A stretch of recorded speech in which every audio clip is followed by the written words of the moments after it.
Yun, panahon ng kay Soto. Grabe. Yung ganitong player, parang ano to, tawag dito. Parang nakaka-excited na makapasok ko sa NBA. Kumbaga sa ano, paano, sinong magaling na ano, magaling na coach ng NBA? Yun yung tanong eh.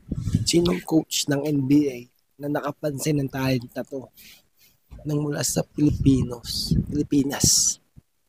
Gruplado Pilipino na mapupunta sa NBA. Sinong NBA coach? Sinong manager? Sinong owner ng NBA ang makakapansin na laro ni Kay Soto? Yung may team up o magagamit ng matagal o yung magbibigay ng boost sa NBA o sa team niya o yung pag-aari niya mismo sa NBA team. Ganun.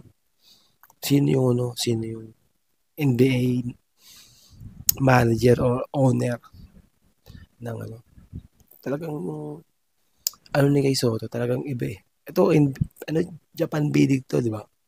Oo, yung Japan B-League, hindi naman ganun kalaki yung player. Pero same lang naman din sa ano sa NBA. Hindi naman din ganun kalaki yung player sa NBA. Di ba? Mababa lang din player sa NBA.